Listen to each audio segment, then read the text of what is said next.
Welcome to LeanLogic Meals. So, let me guess, you're eating healthy, right?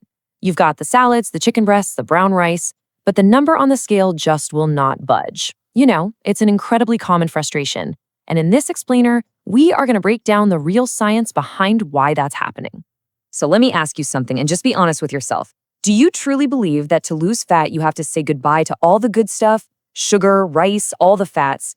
It's a really common belief, but today we're going to challenge that idea head on.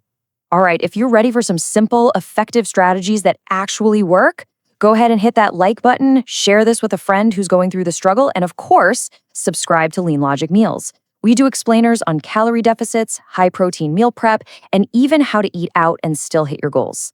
Let's make fat loss logical. Okay, let's just dive right in. First up, the truth about bad foods. It is time to clear up some major confusion here. Let's just get this out of the way right now, okay?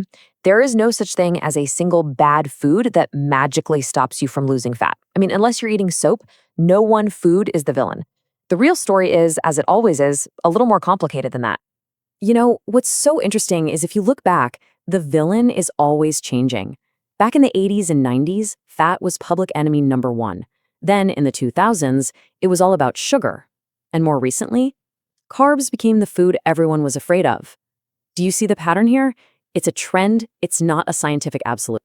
So if it's not about one specific food, then what actually matters? Well, it all comes down to one single principle that governs all fat loss. We'll call it the golden rule. And here it is, the calorie deficit. All this means is you're eating fewer calories than your body is burning. Now, this isn't some theory or a fad diet. This is the fundamental, non-negotiable law of fat loss. Your body really doesn't care if the calories come from carbs or fats. It's the total number that counts.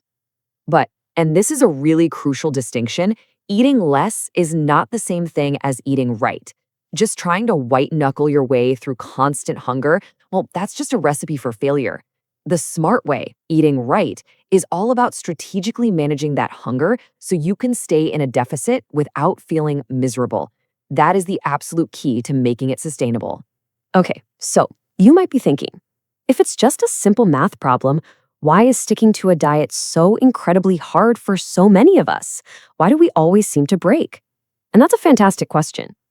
The answer, by the way, has very little to do with a lack of willpower.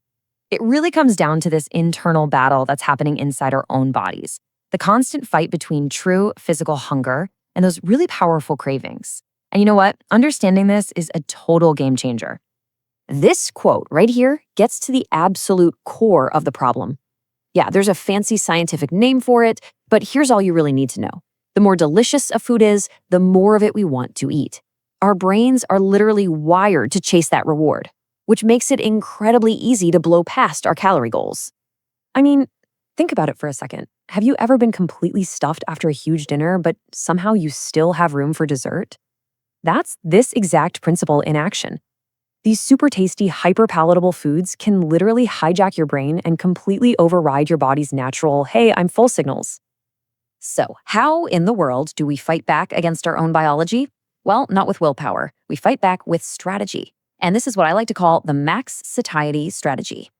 This right here, this is your toolkit for fighting hunger. This is the winning combo for feeling full and satisfied. We're talking about things like fruits, vegetables, whole grains, and lean meats. Think of these as the foods that are on your team. They work with you, not against you. And the reason this combo works so well is pretty simple. These foods are generally higher in water and fiber, and they're less processed. That means they physically take up more space in your stomach, and they take longer to digest. The result? You feel fuller for longer on fewer total calories.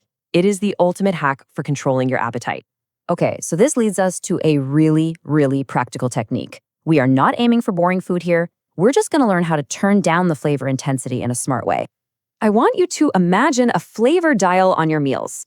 All the way up at max flavor, you've got those rich, creamy, fatty sauces that are just almost impossible to stop eating. But you can consciously turn that dial down a notch.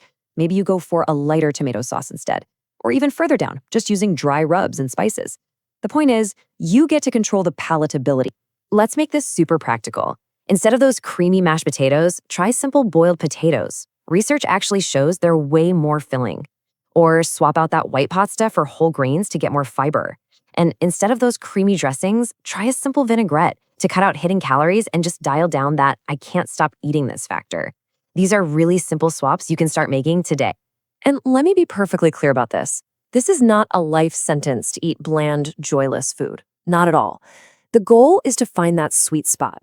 Food that is tasty enough for you to actually enjoy the meal, but not so intensely delicious that it triggers you to overeat. It's all about balance, not deprivation. So let's start to put all these pieces together. What does a smart, balanced meal that actually sets you up for success look like?